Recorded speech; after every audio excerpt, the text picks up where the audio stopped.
Buenos días, buenas tardes, y buenas noches, bonjour, bonsoir, good morning, good afternoon, good evening, and good night, wherever you may be. J. Slater case and chosen background of the day. It is, of course, the Union flag with Article 50 in the middle of it. And rather cut off here, you have writing. Actually, I'm not sure if that's solution is Article 50 or resolution is Article 50. I guess it's the solution is Article 50. What on earth is Article 50? What is this all about? It is the subject of today's video. And Article 50 in the UK withdrawal agreement from the European Union was, well, actually, it's a very complicated and lengthy piece of legislation that tried to establish rights of UK citizens that clearly had residency or right of residency in the European Union. And this is something that I personally went through. And I suspect that Chris Pennington did too. So we have something in common here, although I have a feeling what he might have experienced with Article 50 was different from what I experienced. And I'll go into this in great depth. Where does this lead to? It leads to possibly an explanation or something that Luggy said that made me think maybe Article 50 is a problem for Chris Pennington. So I'll work through this as best I can. Before I get to Article 50 and its implications and its consequences, let me just point out again something very strange about the life of Chris Pennington as it appears on social media. Here we have someone who is managing director or manager of what is it, 7, 8 international companies. If we go by his word, he is a phenomenally successful businessman.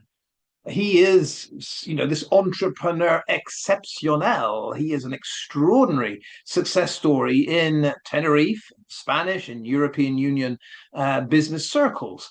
His own father, Peter Pennington, an absolute tycoon and giant of the business world globally, whether it be Australia, all your trolls with your VPNs, yeah, walking along the Gold Coast in Australia, whether it be with Shell in the UK, whether it be with, what was it, Red Roof Properties or something in Tenerife. I don't know what happened to that company. But yeah, this is a family of great business success, all legitimate, all legitimate, of course. Yet I wonder how Article 50 was handled by them. Um, but getting back to the social media presence, what is notably lacking from anything in Chris Pennington's, well documented, look at me, here I am, and this is what I'm doing. What is lacking is anything from Chris really in any part of the world apart from Tenerife. That's it seems. Well, there are exceptions, but before we get to the exceptions, let me just throw in my 2 cents worth here about how I feel, and I might be wrong about this, Northerners in general, and I consider Chris and the Penningtons Northerners, that whole Widnes area of Cheshire, it's Merseyside. To me, it's up north. I think to people like Jan and Wax, they're Southerners. They're all Northerners up there. My take on Northerners is when they travel abroad, they let you know they're traveling abroad. I mean, they can't take enough photos of them doing Ibiza or, you know, in Egypt. If there's one thing a Northerner will do, in my book, it's, oh, look at me, I'm riding to camel in Egypt. There's the wife on camel in Egypt. It's both of us riding camel in Egypt. There's Uspire Pyramids. Ah, nice that were. Oh, here's some friends we met in Ibiza. Yeah, all of this kind of stuff, I think, is typical of your Northerner, your Merseysider. Photos are plenty, little bit of bragging aplenty out there. Let everyone know where we are, how successful we are, what's going on in our world. And yet, And yet, although we have Peter boasting about his cruises and he's on the Gold Coast and he's visiting this, that, and the other person, and off we go again, and it's a travel time again. That's Peter. But Chris, no. So there are two possibilities here. Either Chris is so perfectly happy in his I- idyllic world, his ideal world. Even it could be this. He is so happy as Larry to be permanently on Tenerife and go nowhere else in the world. It's possible. Or there's something that prevents him going anywhere else in the world. He's kind of stuck there. There is some kind of, I don't know, risk to going somewhere else in the world and then maybe trying to get back to Spain and Tenerife. To me, of the two, that seems a lot more likely because I don't see Chris as someone that doesn't want to go anywhere. I mean, yeah, there are nice places in Tenerife. He can go to La Caleta, as he always shows us. Oh, here's me in Caleta. Oh, that's a five-star restaurant, by the way. Oh, there's me ordering chicken and chips in Caleta. Yeah. Oh, got to have money for that. Yeah, got to have money for that. You got your Harry Enfield moment there. I couldn't help noticing that we appear to be considerably richer than you. This is I think this is very much the Chris lifestyle. Look at what I've got, look at where I eat, look at who I'm with. But it's all confined to the very high life, and I'm not sure it's that high to be honest, of Tenerife. Now we have the what? Well, no, not the wife. We have the fiance. We have the fiance. Silvana is Chris's fiance, Romanian. You would have thought there were some pictures of Chris going to Romania to visit the fiance's family, the future in-laws. The wedding's going to happen sometime. A fiance, what is that? It's promised to get married, engaged, isn't it? So when's that happening? No sign of that. I don't know. Maybe someone getting cold feet for some odd reason. Just speculating. But where are the pictures of Chris meeting the family in Romania? Where's the picture of Chris going back to the UK? This is the one that really confuses me. I mean, he's got his mum back in the UK. All we see is pictures of mum coming to Tenerife. Well, I can understand that. You got the northern English weather, and it'd be nice for mum to come to Tenerife. But I pointed this out before. Chris is a big Liverpool fan. Chris has got loads of his old chums from that area. He's got family there. As far as I know, brother and family, they're all in the UK.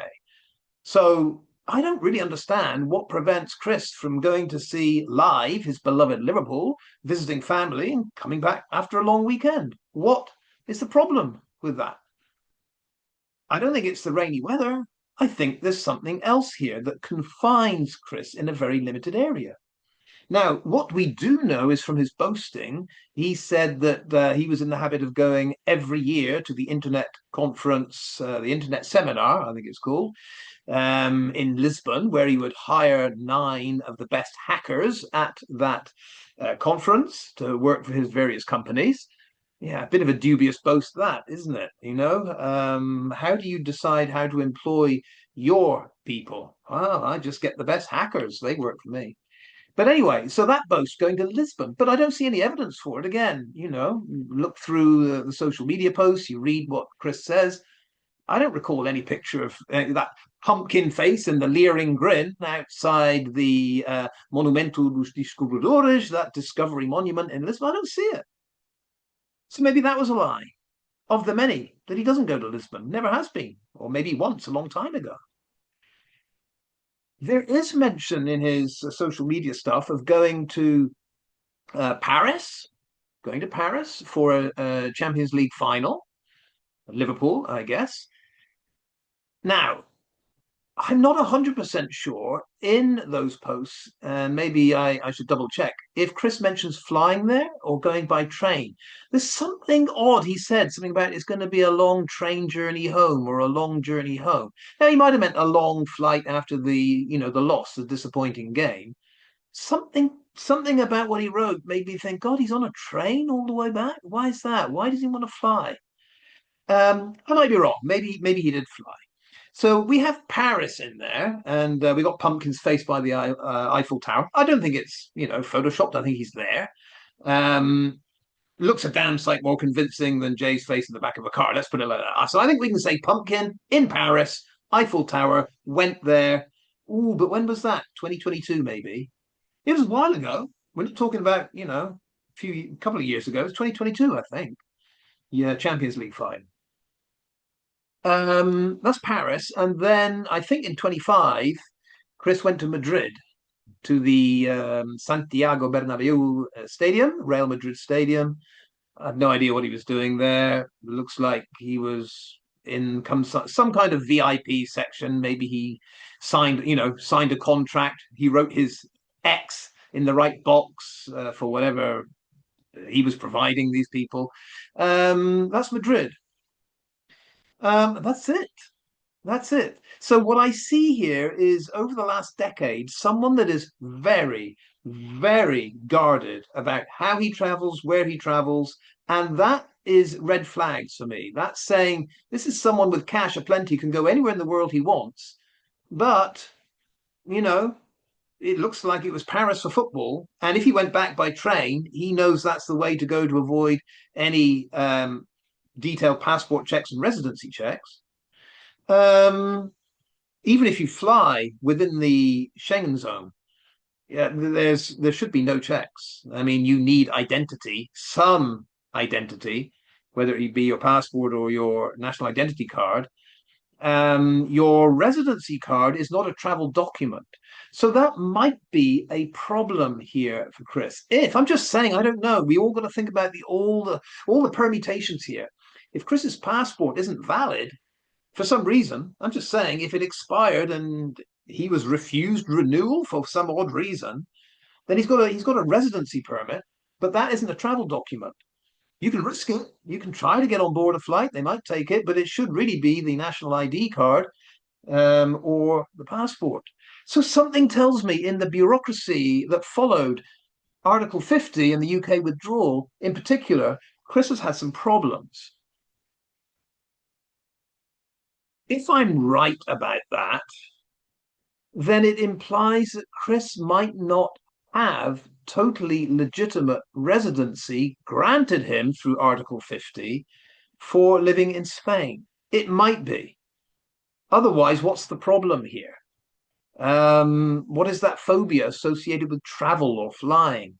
Um, yeah, there's many, many explanations for it. But I just want to dip into how Article 50 works. So, like I said, I've been through this, but I went through it in totally different circumstances from Chris. So once Brexit is kicked in, and we're going back to I guess it must be the Boris Johnson era here, and the UK and the EU are trying to sort out what rights EU citizens will have that decide to remain in the UK, and what rights will UK citizens have that decide to remain in the European Union. Article 50. So, in a nutshell, you've got to have some history of residence. You've got to show that you were residing there or legitimately long term rental or property owner, something like that. Um, I did qualify for that. In fact, I qualified for that on two fronts. I could have gone through the Spanish route or the French route. In the end, long story, but went through the French route. It actually worked out a little bit easier, I think, for Mrs. Smith, whose situation is completely different. She is not a UK national. Now, in Chris's case with the Spanish route, I'm not sure how it would have gone for him. He did have a history of residence because he went to Tenerife 20 years ago. So before Brexit, Chris would have had a long history of residence in Tenerife, I believe. Could he have shown that as a property owner or long-term tenant? Probably so. I don't know. I'm just guessing. So I think he's set on that. But there are other contingencies that have to be met here. Of good standing, conducive to the public good. So, for example, in my case, was I of good standing? Broken any laws? Had been in any trouble? With the French authorities? No. So qualified on that front. Mrs. Smith too. Good to know. Conducive to public good. Is it good that I'm here? Am I contributing positively to French society, a French way of life? Well, I think so. Am I a ward of the state? Am I some kind of parasite that's claiming benefits from the French taxpayer? No. So I think in my case, with Smith's case, it was a fairly straightforward process to claim that residency under Article 50. But if we go to Chris Pennington, we ask ourselves, could there have been a problem with the hurdle of good standing? Would it be possible, would it have been possible in 2020, 2021 for Chris Pennington to produce the documentary evidence that he had been in no trouble at all with the law, that all his tax documentation conformed to Spanish regulation? Was he conducive to the public good and could prove it? I don't think he was a ward of the state. I don't think he was claiming benefits. I don't see Chris going to the Tenerife dole office to sign on every 2 weeks. So I think he's clear on that. But I'm just curious, was the stumbling block for Chris to get his residency this of good standing conducive to the public good? You see, you can understand in Tenerife, as with most of Spain, it's an absolute haven for shysters, fraudsters, criminals of all sorts. I mean, Spain just doesn't have the resources to look into everyone that is basically living there, residing there, or coming in and out. And Tenerife is at the apex of that triangle. I mean, they just don't have the manpower to check who is here legally and who isn't. Once you enter Tenerife, you can be hiding there as some kind of fraudster forever. The chances of local police coming knocking on your door saying we think that you might have committed a crime somewhere in the world is almost zero. Almost zero. So I'm just saying, if Pumpkin was one of those people that had a past to hide and didn't want to even apply for the residency because, oh dear, I'm going to have to produce this and I can't produce it, could it be since 2020, 2021, CP has just been there, but doesn't really have right of residency, like I would assume quite a few other Brits are? I don't know. You see, Chris was married to Rosa, and I believe Rosa, if you know the name of the company, My Roscri. Yeah, so My the daughter, Rosa the wife, and Chris, My Roscri. Rosa, I think, is Spanish. But then up until Brexit, Chris wouldn't have needed any kind of residency. Up until Brexit, everyone from the UK can live, work wherever they want in the EU. We were full members. But all of a sudden it changes. Now, 2020, 2021, Chris has to, oh my God, I'm not entitled to reside here with Brexit. What do I do? If he's still married at that stage through Rossa, he could claim residency fairly easily. I don't know when the divorce was. I have no idea. If Rossa had gone her separate way, wise woman, before 2020, 2021, I think Chris is left with a problem here. Possibly. Possibly. I don't know. You can't explain somehow how the guy doesn't ever leave Tenerife. And yet he's got cash aplenty to go wherever he wants. Yeah, I think there might have been a problem here. What I want to get back to now is what Ivor said about Chris, and I will direct you once again to Jay Smith's site, Jay Smith's YouTube channel. Jay Smith, I should put the link again in this video. I know I keep forgetting to do that.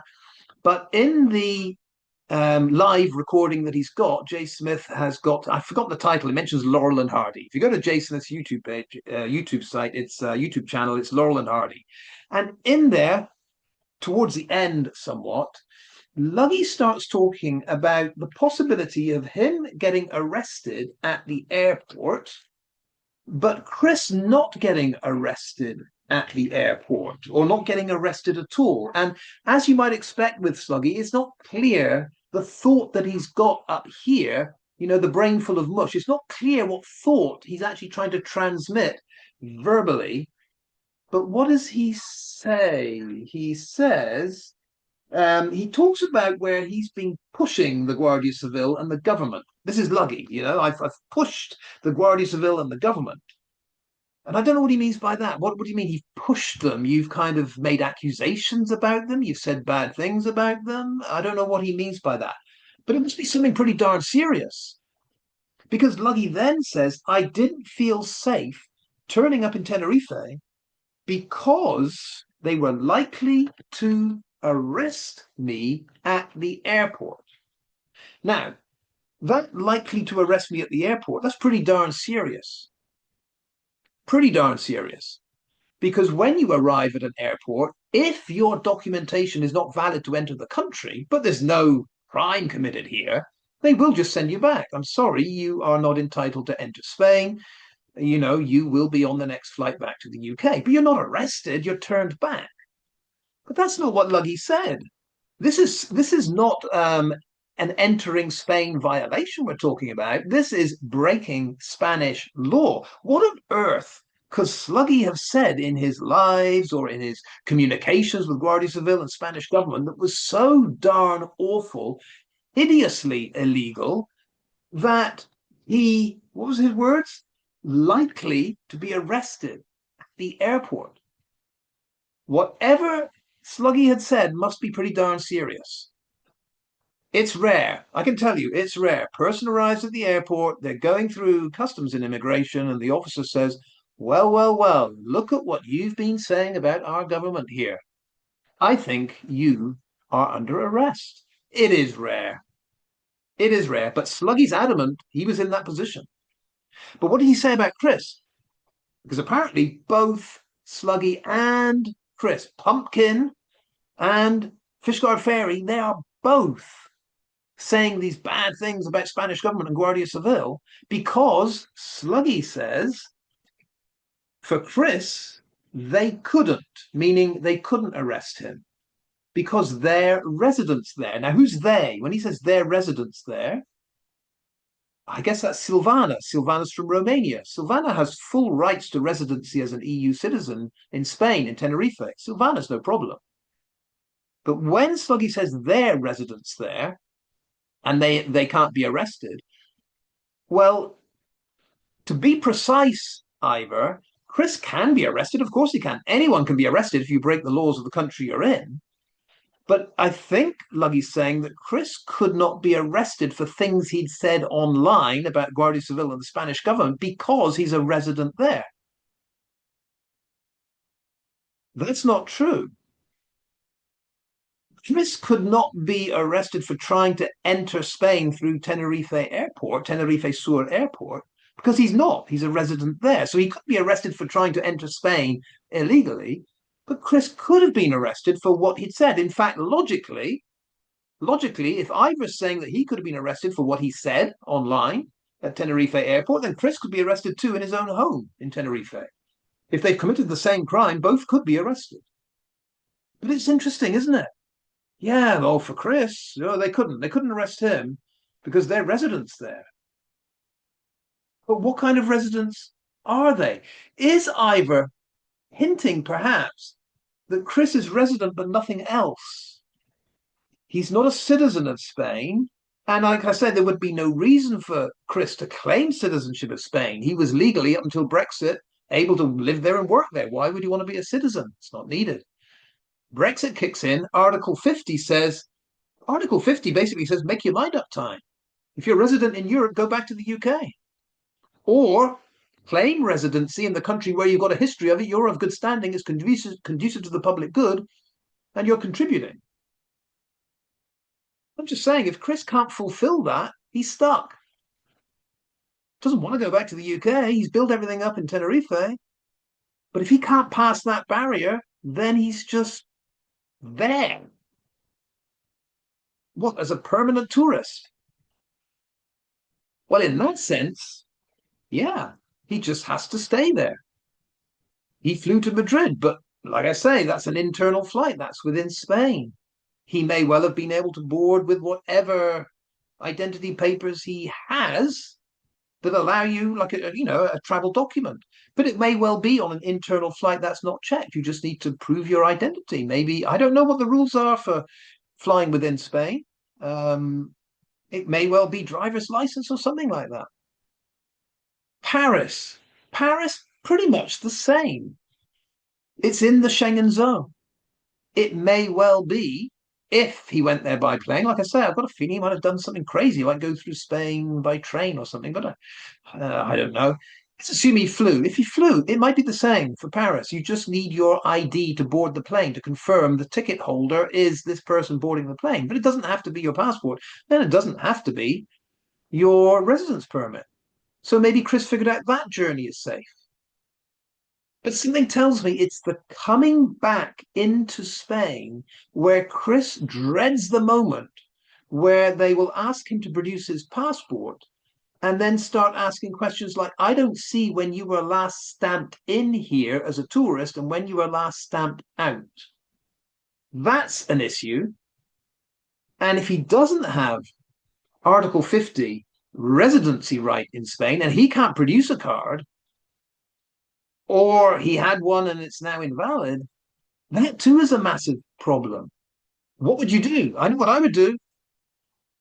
I would stay in Tenerife. I wouldn't go anywhere if that's my option. And I think that's what Pennington might be facing. But the reason I go through all this is because I had never heard before, hadn't paid attention. When Luggy said, yeah, I might get arrested at the airport, I'd never heard him say that bit, oh, but Chris wouldn't because he's a resident. So my message to you, Ivor, is Chris would, not at the airport, but he'd get arrested, resident or not, tourist or not, fluting around Tenerife legally or not, he would get arrested if you would have got arrested for saying the stuff you did that you said was so anti Guardia Civil and Spanish government. Chris would get arrested. And that is why, to wrap this up, I have submitted a report to the relevant authorities saying when you listen to these words that concern these two people, last names, Lovelace and Pennington, it darn well seems that they, through Lovelace, are claiming to be liable for arrest. Hey, person I'm waiting to hear back from is on vacation. When I hear something, I'll let you know. Because I can tell you in security at airports these days, if you're out there broadcasting the world saying I'm liable for arrest if I'm in this place, guess what? They tend to take some kind of action.